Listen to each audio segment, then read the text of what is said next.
From the Great Rocky Mountains with photographers from all over the world, you are listening to the Rocky Mountain Photography Show. I'm your host, Jeff Futter, and thank you for listening. This is episode 8. I've got Kyle Spradley and Katie Fletcher with us. How are you both doing today? I'm good. How are you guys? Doing great. Doing great. Thanks. Yep, doing good.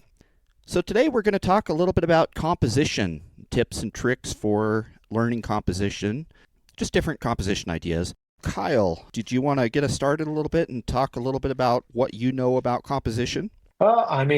Starting at the basics, everybody that's, kind of gotten into photography starts getting down the road a little bit, discovers real quick the rule of thirds. It's, kind of been a tried and true method, and some might say it's cliche, but it works, and it works everyday stuff, whether it's landscapes, photojournalism, portraits. It's just a tried and true method. I don't ever see it going away, regardless how trendy or whatever it is. It's worked for hundreds of years. It's going to keep working for a long time, and it's just kind of basically that rule of thirds, where you just kind of split up your frame into draw three separate lines going horizontal and vertical lines is where the eye finds it appealing to have subjects, and it kind of seems to be where the eye likes to go first, or what stands out to the eye when people are looking at your photos.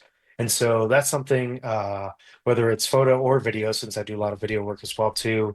I'm always kind of thinking about that rule of thirds, just always keeping that basic principle in the back of my mind of something to use. And, usually that helps me kind of coming up to a scene or a location or portraits or, on the fly journalism, documentary stuff, using that as my first kind of go-to for a compositional rule. And then after that, kind of, letting the eye expand and kind of see what you want to play with from there. But I feel like that's, day one stuff, and it's just still stuff that 20 years later after doing this, it's still something that I go to as the first thing when I'm looking at my compositions. I found that I've started with the rule of thirds, like most photographers. So I started with that when I first started learning photography, but I've kind of found that now I don't even look for the rule of thirds, but I'll look back at my pictures, and a lot of times it'll follow that rule of thirds, even though I'm not looking for it initially when I'm taking the picture. The one thing that I look for is balance in my pictures, meaning that there's a certain weight to each object essentially in the picture, and you're essentially, just like it sounds, you're balancing out the weight in the picture. Katie, did you have any tips you wanted to share with us? Yeah, I love the rule of thirds. And to kind of expand on that, one thing I really like looking for, like Kyle said, whether it's in landscapes, in wildlife, or in weddings, which is what I do primarily, is leading lines. And those kind of help guide the viewer's eye through the frame and help you tell your story. And I also really love framing. And if I can find a way to frame a subject, I love that. I think it also, with a lot of things with photography, it's just finding ways to guide the eye to what you really want to show. So those are the two things that I look for a lot. And to add a little bit to that, to guiding the eye, I just wanted to point out there's a difference between seeing something and perceiving something. And most people, they'll pick up a camera, and especially when they get started, they're going to be perceiving everything, not actually seeing, not actually, they're looking, they're not actually seeing. And once you start seeing that, you need to essentially learn to see, and that's not something that can be taught. And that's the problem with composition, is composition can't really be taught because it's something you feel more than anything. And once you learn to see, then you can really start to advance your photography. And that's one thing I'd recommend, picking up a book on, just on I don't even know, psychology maybe, of how the human mind works as far as perceiving versus seeing, and go from there. Did either of you have anything to add to that? One of the books that I have used, again, this is definitely geared more towards portraits, towards people, is the Picture Perfect Posing Guide. And in that one, we talk a lot about composition with a subject. And I think other ways to guide the eye, specifically with using body language, we talk about rule of thirds and we talk about leading lines, but then there's also ways that you can set up a subject with like creating triangles, creating S curves. So just to add another layer of complexity, and maybe another book to recommend is Picture Perfect Posing if people are a subject you're interested in. Yeah, it always seems like the eye, you can certain things with the brain too, like it likes things in thirds, not just that rule of thirds, but if there's like three trees in the photo or like three people versus four, like I know sometimes with a group of people you can't like, say, hey, one person come out of there, but it always seems like in numbers of threes, it always seems like the brain likes that more. And so like sometimes if I'm looking for a certain subject for landscapes in particular, trying to find three things, three rocks in the foreground or something like that to kind of balance it out, like you were talking about, Jeff, that balance. It always seems like even though three is an odd number, it's for some reason the brain historically has kind of really liked things in threes and it feels balanced for some reason. I don't know the psychology behind that, but it's something I've always heard and something I've heard several people tell me over the years. So that's something I don't know. Sometimes when you see three things by themselves, it just kind of stands out and feels right for some reason. But that's another little thing that you can look to, to kind of play with sometimes. Another one that I wanted to add is simplification.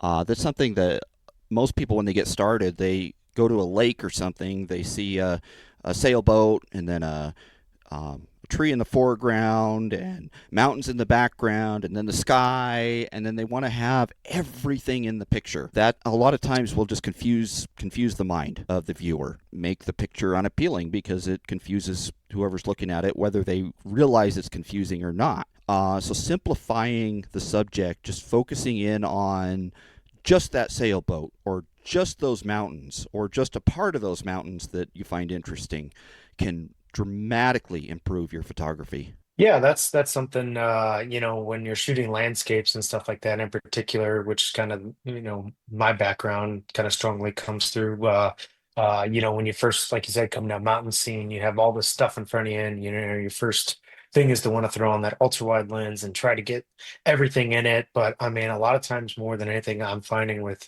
a lot of landscapes, I throw on that 70 to 200 or even longer telephoto lens and compress the scene, get farther away, try to, isolate subjects like you said. And, it kind of goes into that, with compositional things, also changing up your lenses, just like with portraitures and stuff like that, going wide, medium, tights, changing up your lenses, changing where you're standing as close to your subject. You can do those just couple things there real fast to, even with not really moving too many feet wise, you can change three lenses and get three different, totally different shots and three totally different kind of, storytelling kind of elements, regardless of what you're shooting. That's something I'm always keeping in mind too, of, don't just focus on the one lens, the one thing, try to vary, different perspectives and compositions by just switching up your lenses and not even really having to move the tripod. It's amazing what you can get by that quick kind of change. And Katie, I'm sure that with your background in portraiture, a lot of times simplifying goes hand in hand with blurring out the background, say using a f1.8 or 2.8 lens and just getting that background nice and blurry so that you don't have to worry about distractions. Yeah, absolutely. And to kind of expand off of what Kyle was saying, like using some of these telephoto lenses to really create that compression is so valuable. I do a lot of elopements, and a lot of couples who come from out of state and they want to elope, and they maybe aren't necessarily geared up to do a 10-mile hike. So we'll go to a location where we're in a parking lot, we're at a viewpoint, and I want to make it look like we're not at a viewpoint. And using a telephoto lens to compress the background to get rid of distractions is a really great way to do that. And it also really helps make the mountains look bigger, look like we're right there on them. So yeah, I certainly love a wide angle where they are very tiny and showing the vastness, but I also love a telephoto shot. And yeah, even Kyle, I would say my favorite landscape lens is my 100 to 500. I love being able to isolate things when I am doing wildlife, when I am doing landscapes. I reach for that way more than I do a wide angle lens. Definitely. I found that lately, instead of using my wide angle lens, I've got a 16 to 28. But a lot of times, instead of using that wide angle lens to get a wide angle shot, I'll throw on a nifty 50 and do a panorama. It makes I think, a more dramatic looking wide angle shot than a wide angle lens does. I do love a good panorama. when I am doing landscape work, it's really fun to be able to do that. And admittedly, sometimes I've had to do that because I don't carry a ultra wide. I don't have a 16 to 35. I usually am on 24 to 70 if I'm doing something wide. So sometimes that forces me to do the panorama, and then I'm not mad at it. It turns out great. So I use a Lumix S1R, and Panasonic has released a new lens. Oh, this was actually like 5 years ago, but they released a lens 20 to 60 millimeter. It's just a cheap kit lens, but it's pretty awesome, really, to have that 20 millimeter wide angle and then be able to zoom into 60 millimeters. And using that to go hiking or something like that is just, it's kind of a game changer because you don't have to carry that. I don't have to carry my, I mean, that's an exaggeration, but my 20-pound lens. Yeah, I mean that is the one nice thing about a lot of the lens ranges now. They have, that wide kind of focal range that allows you to carry lenses and stuff like that. When I'm out backpacking on a trip and like you said, the nature of the game is weightness, I don't bring the three lenses. I just bring my ultra wide and then bring a telephoto lens, that has that really long range that kind of covers everything in between that. So that's something I'm always worried about too if I'm going to be hiking into somewhere in multiple, days staying in a spot, that weight is key to cut off a pound or two because, a 70 to 200 2.8, even though that's an awesome lens, it's it weighs 2 3 pounds, and so cut that lens out and you're easy, taking off a lot of weight off your shoulders. Another beginner tip that I would give, and a lot of people would disagree with me on this, but I think as a beginner, your best bet is to emulate others' photography and kind of learn backwards, learn why they did it that way, instead of trying to go out and find your own style. Use somebody else's style to begin with and just kind of emulate their photography and learn backwards from that, and then develop your own style as you get good at what they do, essentially. I think that's huge in the wedding world. I mean, there are tons of really incredible, really talented photographers, and I do love to follow them for their inspiration and see, kind of what direction they're going. And we see trends. I know in wildlife photography, landscape photography, it's not as susceptible to trends, but they are in the wedding industry. I mean, we go from direct flash to no flash. We don't want any flash. And then we're doing crooked horizons. And then no, we don't want crooked horizons. And there's so many different styles that it's actually really fun to be able to just kind of pull in inspiration from a lot of really talented people. And then, yes, use that to kind of make up your own style and what really resonates with you. Early on in the digital days of photography, I followed the trend of HDR. So I would Mm. take multiple pictures, underexposed, exposed correctly, overexposed. I'd probably take, I don't know, 6 to 8 pictures with every time I'd go out and take any kind of picture. And every picture I took was an HDR. And now looking back at my photography then, I'm like, geez, these are awful.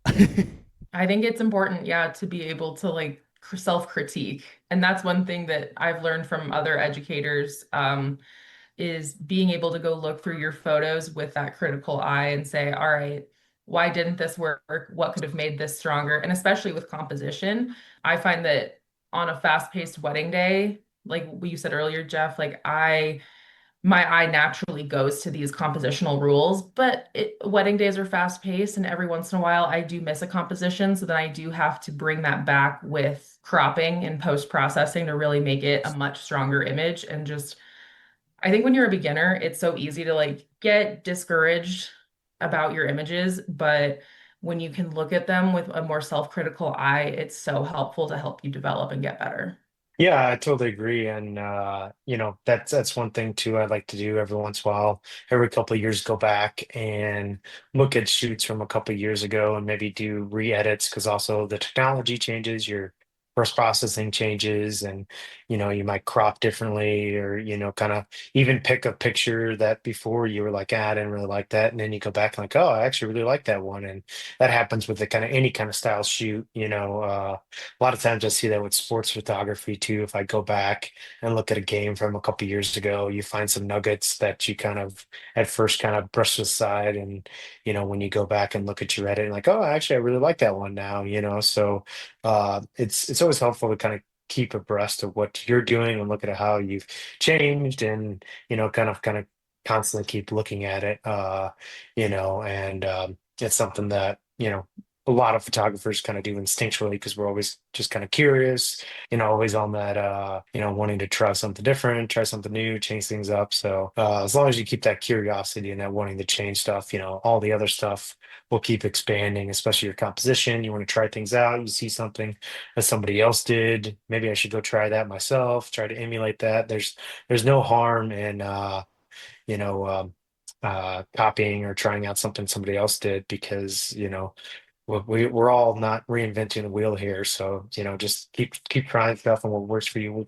And that is the one beautiful thing with digital, where is it doesn't necessarily cost money to take a picture, each frame. Whereas back in the film days, if you tried something, you were literally potentially losing money on a mistake or trying something out of the box. So now with digital, you could try something. If it doesn't work out, it doesn't work out. You didn't really necessarily per frame make a loss by making that crazy change, or trying something new. So that's something I always tell people is just experiment with stuff, and if it doesn't look good, you delete it. If not, then you learn something new, and it doesn't hurt. So always just keep experimenting and trying different things out. You never know what you might learn or find going forward.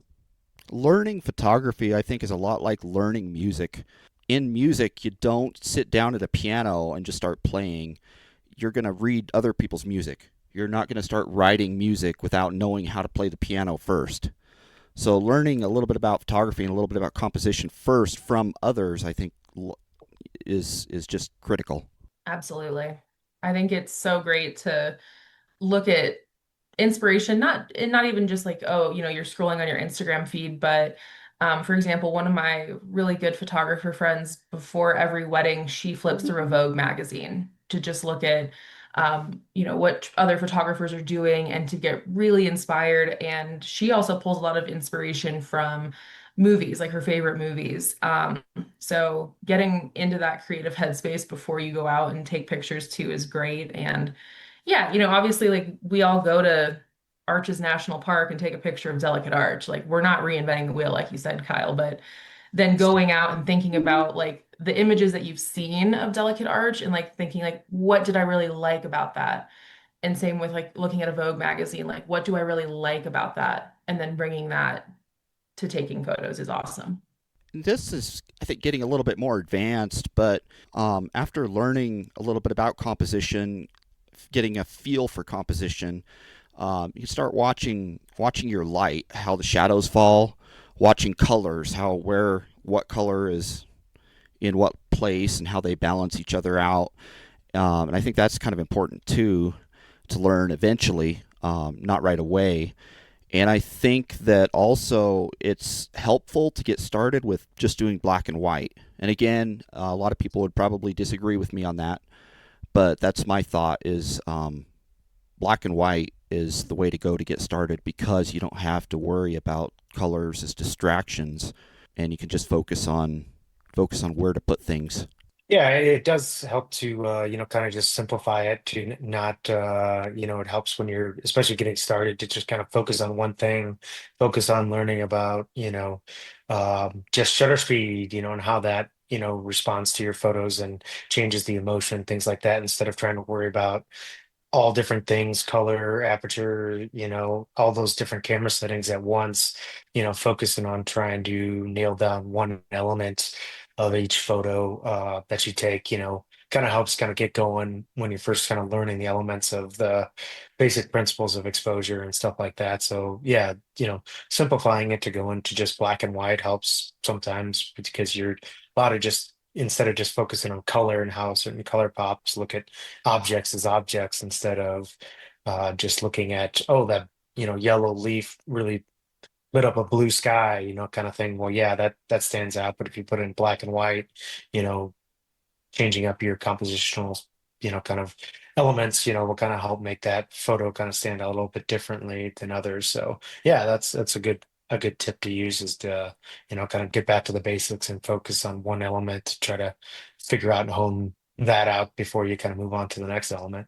With black and white, actually, this is just kind of an editing tip that I do sometimes is if a photo to me is not looking right and I am really struggling with it, I will toggle it back and forth between black and white and color. And then that does help me kind of pick out what it almost resets your eye, especially with color. But it does help me if I'm like, gosh, I just don't know like what I'm doing wrong with this one. When I look at it in black and white for a while and then come back to color, it does usually help me make a better adjustment. Another tip I would definitely give, and it should be common sense, um, but it's not, is to keep your eye moving in a circle and watch the edges. Constantly watch your edges. Yeah, especially with portraits, with weddings, you definitely don't want people to get antlers from a tree. You definitely don't want poles sticking out of people's heads. And I think no matter the type of photography that you're doing, in addition to like, keeping your eyes moving on a circle, it also move your feet. Just because you set your tripod up at one location doesn't mean you're then married to that. My husband is a photographer and he kind of laughs at me sometimes when we are out doing landscape stuff because if I can avoid a tripod, I will. I don't like doing the tripod. Just again, I come from the fast-paced wedding world, and if I can just take the shot, I will. But I think actually that sometimes helps me because then I'm able to move around and think, oh, what if I get really low to the ground here in a way that I wouldn't normally with a tripod? And then that'll help me get a very unique composition. And yeah, like you said, minimize distractions. Sometimes all you have to do is move 5 inches to the left, and it's a much better picture. A lot of photographers will give the tip. They'll say, "Don't let your tripod grow legs," which is exactly what you're saying. I'm guilty of that a lot. But also, like you were saying, get down low, do things like that. A lot of times, I will not set my tripod up at eye level. I will start by setting my tripod up just at the lowest possible setting and find a composition there. And a lot of times, that's the composition I end up going with. And then I might set it up eye level. I might set it up a little higher. I might move around a little bit. But yeah, I always start out low. And I am one that always uses a tripod because my hands are so shaky I can't hold a camera steady to save my life. Yeah, and that yeah, moving that around, that's a great way of doing it too. Sometimes when I first get to a scene, I'll take the camera off the tripod and move around and do kind of like almost like test shots of composition. Or if the camera's on a tripod, I'll use my phone to kind of move around and try different angles, get down low, walk 5 feet that way or something like that. Just try to kind of play around with it before, if you need to do a longer exposure where you need the tripod kind of thing, that's helpful. But if you got the time and you're not, that rock isn't moving anywhere faster in the next 5 to 10 minutes, that's kind of something I usually like to work is something in the lower corner of a frame to kind of draw your eye to first and to kind of lead your way through the rest of the landscape. So, kind of using that as, okay, I found this really cool rock or this log or tree or something in the foreground element that, would draw the eye first to it. I like to try to move around and mobile, trying to get different angles down low, up high, changing lenses. And once I kind of feel like, oh, this is my favorite kind of, composition, I'll kind of start with that and then set the camera on the tripod and start moving, but trying to keep in mind all those different angles that I had kind of tested out beforehand. And then when the light is at the peak moment, I know to go to those like 2 or 3 angles or spots or something like that. Because usually with the landscape stuff, I'm getting there, hours ahead of time, scouting locations and stuff like that. And so kind of doing test shots and not the most opportune, golden hour light, that I want and, kind of playing with things around, and testing things out. And that's the beauty of digital. Like I said earlier, that feedback, that instant feedback you get by looking on the back of the LCD, like, oh, that looks good. Or, checking to see if there's something coming out of a head or a weird angle or something, checking that background elements. That's very helpful for me when I get to a scene or something like that. And I think that's actually so helpful for very iconic locations. Like I mentioned Delicate Arch earlier. Like, yeah, if you want to get the shot that everybody gets, like I do that. Like when we go travel Mhm. places, like of course I want the shot of Delicate Arch. But if you can like put a unique spin on it by, yeah, finding a log, finding a rock, finding a different frame for it, that will make your image just much more unique. And I feel like I'm much happier with some of the images I've gotten of iconic locations when I'm not like at the prime lookout. Like I'm maybe a little bit off to the side because we didn't get there early enough. Like Mesa Arch. Oh no, we didn't get there at 4 in the morning to wait for sunrise. So I think it's great to do that, especially for like those big, well-known locations. My final tip would be to go through Instagram, read books, watch YouTube videos on photography, and then get out and take pictures. Get yourself in a creative mood first, though, and then go practice, practice, practice. But don't practice if you're not in a creative mood, because I can't tell you how many times I've been out not feeling it, and none of my pictures are worth anything, and it makes me just want to put my camera up and give up because I can't get anything. And it doesn't matter how hard you try, when you're not in that creative mood, you just can't do it.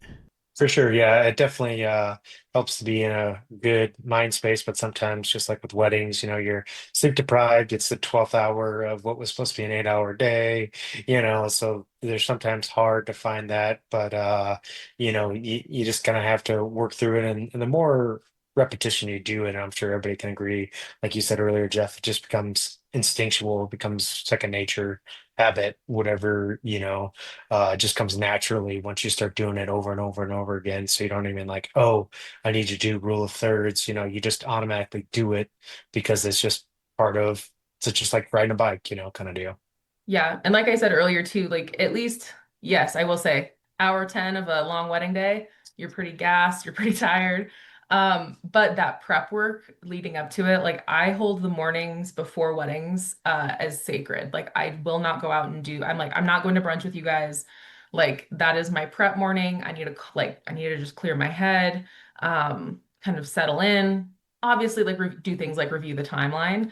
But yeah, it's let me go look at some inspiration. Let me see what I can do to get creative at this. Like I'll go like look through pictures of the venue if I haven't been there before and say, what can I do to like put my spin on this? If it's a venue I have been at before, I'll think about, the last time I was there, I wanted to do this, but I couldn't because of XYZ. And just think about, yeah, like get in that creative headspace.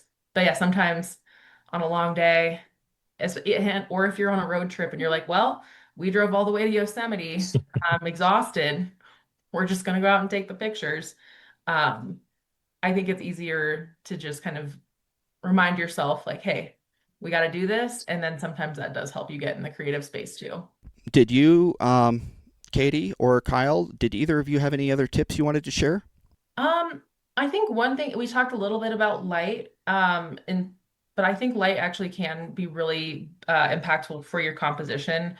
I'm just thinking about how at a lot of weddings I'll do sometimes the light isn't the most ideal on the ceremony site. It's just the way venues are laid out. I didn't have any choice in it, but um, using light to really highlight a subject, I think is really powerful. And then when you can't control the light, bringing in artificial lighting to make your composition even better. I do that a lot at weddings for later in the evening once it's dark. I think that's really valuable. So don't be afraid to get crazy with your lighting to make your compositions stronger. And I would say that you don't have to, especially getting started, you don't have to invest a ton of money in lighting equipment to Oh no. experiment with lighting. I mean, you can buy just two or three extra flashes and a wireless trigger and receiver and put them on tripods and move them around and just experiment with it. Yeah, I That's mean, going along the gear thing, that would be my kind of tip, would just go out and experiment and use it what gear you have and work with it, move around, try different things. So many times people think the only way to get a good picture is to spend $10,000 on gear, and that's not the case. Focus on what you have and work with it. And, sometimes even just going bare minimums, just go one lens and a camera and that's it, and just see what you can do, play around with stuff and experiment. You never know what might click in your brain and make a mental note. All this works. Let's try this later for another XYZ thing. So just always just, don't worry about, you don't need the gear to make a good picture. It's still a monkey pushing the button, do your best you can with what you have, and go out and experiment and have fun with it. And like I Yeah, the best said, camera is the one that you have on you. yep, Yep. and like I said, my go-to hiking lens now is just a kit lens. I've made easily 20 by 30 prints out of that kit lens, and they look amazing. If I compare it to, say, my 16 to 28, which is a fairly high-end lens, it doesn't look nearly as good if I'm pixel peeping. But you don't have to pixel peep, especially when you're printing it out large, because people are going to stand back a little further. They're not going to be in an art gallery with a magnifying glass checking to make sure it's extremely sharp at the pixel level. Totally. Katie, where can listeners go to view your work and see exactly what it is that you do, and get inspiration from you? Yeah, Instagram is where I post a lot of my most recent work. So that's at Katie Fletcher _photography. If you search Katie Fletcher photography, I will pop up. You will find all of my wedding work. That is what pops up when you Google search me. But I also do post a lot of my landscape and wildlife work on my separate Instagram account, which is at K Fletchers with an S at the end. And my work, you can find by just Googling me. Just Google Jeff Futter, last name spelled Futter. You can also find me at my website, www.wyoPhotos.net. Awesome. So you can find me pretty much anywhere by searching Kyle Spradley Photography on Instagram at kspradleyphoto, or my website, kspradleyphoto.com. And yeah, or you can find me on YouTube as well. Send you K Spradley Photo to find my work, and yeah, reach out if you ever have any questions or anything, and we're glad to help anybody out. Thank you both for having a conversation with me today. Thank you, Thanks. Jeff. I appreciate it. This was the Rocky Mountain Photography Show. Please visit us online at RockyMountainPhotoshow.com. Thank you for listening, and have a great day.